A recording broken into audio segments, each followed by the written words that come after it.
Hi guys, welcome to Kessie's Cuisine, where we satisfy your food cravings with easy and amazing recipes. If you're new to my channel, hello, and if you're old, what's up? Thank you for coming back to this channel. Today we are going to be making homemade pasta. Very easy, and everything you need for this video is probably in your kitchen, so we'll just jump right into action. Okay, for this recipe, we are going to be needing 2 cups of all-purpose flour. We'll be needing a sieve. We'll be needing a bowl. We'll also be needing a pinch of salt.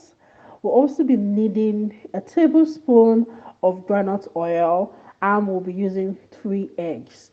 Now, in a clean bowl, you want to sieve your flour because we do not want our pasta to have any lump or dirt. Okay, so you want to sieve your flour into a bowl, and when you're done with that, you want to transfer your flour to a clean work surface. Now, on that flour, you want to create a well, and to that well, you want to crack in your 3 eggs. You want to be careful while cracking your eggs because we do not we do not want any eggshell to fall into the well while you're cracking it. Okay, so you want to be careful while cracking your eggs. When we are done with that, we want to use a fork to try to whisk our eggs. And while whisking your egg, you want to try and incorporate your flour into your egg until the flour is firm enough for you to work with your hands. Okay, so you want to incorporate this carefully. Make sure you're doing it slowly so that you don't like spill the flour everywhere all over yourself. So while we're incorporating that, I forgot to add in my salt and my vegetable oil. So I'll just do that right now. Okay. So I added in a pinch of salt and I added a tablespoon of groundnut oil to my flour and eggs. So I try to use my hand to incorporate everything together to make sure I mix it all in together. You want to make sure that you're scooping or you're scraping your eggs off your work surface. Make sure your work surface is clean so that like okay, and your hands too are very clean. So I try to work that all in to create a nice firm dough. And as you can see from the video, my flour was looking a little bit dry, or my dough was looking a little bit dry. So I just added a little sprinkle of water and I had to incorporate all that flour into the dough. If your dough is too runny and too matchy, you want to just add in some water, and if it's some flour, sorry. If it's too runny, add in some flour. If it's too dry, add in some water. And you want to match your dough, mix everything together, make sure that 2 cups of flour is all together inside the dough. Okay, now you want to match and match, make sure your wrist, this is some form of exercise, so don't get tired doing this. Just go in until everything is well combined and well formed. Now this is the, shall I say, the hard part. You want to match your dough for 5 minutes, guys. Yes, 5 minutes. So you want to work that triceps and biceps all together. Make sure you are using all your, energy for this matching of this for this process. So I just did this for about 5 minutes and I'll show you what it looks like when it is ready. If you watch to this point and you have not subscribed to my YouTube channel, please do subscribe. Make sure you click the notification bell. If you want to see more videos from us, please press the like button. It encourages us to make more videos for you, more recipe videos for you.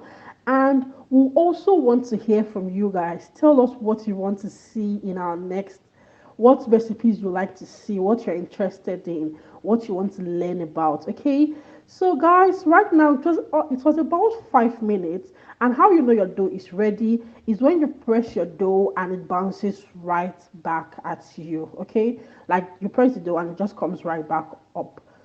And you want to make sure that your hands are clean. Like when you're done, it's like it forms a non-stick dough. You get. So when I was done matching for about 5 minutes and it was ready, you want to keep it in the fridge, wrap it together, and put it in the fridge for about 30 minutes. You have to let it do rest after beating it for about 30 minutes. So I placed my dough in the fridge for 30 minutes. When it was 30 minutes, I took it out from the fridge, unwrapped it, and I had to knead it again for about 1 minute, okay, just to make it firm enough. Make sure as you are kneading your dough and as you roll your dough, make sure to always flour your work surface so that it doesn't stick together. Okay? When I was done matching for about 1 minute, I sectioned my dough into four, and this just allows my dough roll properly or roll faster, okay, because I don't have really have like a very large work surface. And when I roll my dough, it's going to give me a decent length of pasta, so I didn't really mind. So I sectioned my dough into four, and you want to roll out your dough. This is it's easy. Do you get? It's just easy. Just do it the way you see it in the video.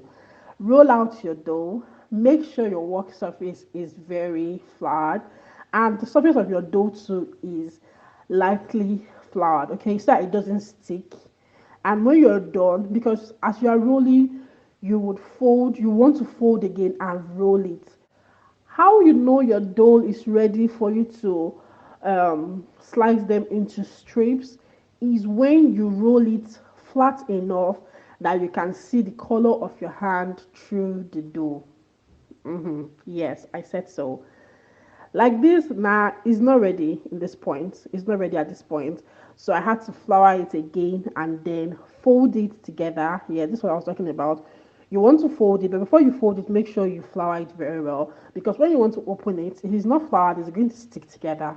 Okay, so make sure you flour it, roll it, and roll it, and roll it. Okay, roll it, hey, control it. So you want to roll it until you can see the color of your hand from the dough. And at this point, you can see the color of my hands here. At this point, your dough is ready. And you just want to cut it into strips or cut them into ribbon size, whatever size you want to cut it into. But for me, I just wanted to cut my dough into strips, so I had to fold it to make it easy for me to cut, so I don't have to go all the way through the table. Okay, so I folded my dough and I just cut them into normal strips. You can make them small strips, you can make them large. This my strip was, they were medium size. I think they were decent enough for me to use. I didn't want them to be so thin because I wanted this kind of Italian look pasta. Yeah, that's what I was going for. So I didn't want it to be so thin, so I just, this size was decent enough. So you want to cut them into strips, make sure you flour them so that they don't stick together. And this pasta you are making can last up to a month. All you have to do to store it, if you're not cooking it right away, all you have to do to store it is to put it in a bag, section them so that when you want to cook, you know that, oh, okay, this is just a portion. Section them into freezer bags and just put them in the freezer for, yeah, it can last up to 1 hour. It can last up to 1 month. But when you want to cook it, make sure you don't defroze it. Okay, take it from the freezer to the boiling water, from the freezer to the boiling water. Don't freeze it because it's just going to melt away. So I just repeated the section, I just repeated the rolling process for you to see what I mean, and I cut them into my strips, and that was all for this video. As you can see, I cut them into, they are looking nice, they are looking well floured, and that was it for my video. I am going to use this pasta to make some very nice alfredo pasta with shrimps in the next video. So you want to watch the next video to see how it came out when I was done cooking. Okay, you want to watch the next video to see it. It came out nice, like in fact it came out better than what I was expecting. Actually, it was nice, it didn't stick together. I actually I actually ate some portion and I kept the remaining one in the fridge and I make it's just like a normal pasta. Do you get? But it's just that it's not dry like the one you get from the market. So that was it for this video, guys. Thank you so much for watching and we will see you in our next video. Make sure you check out the next video to see what it looks like when it is cooked and how much time you need to cook it and all of that. Okay, guys, bye. Love you.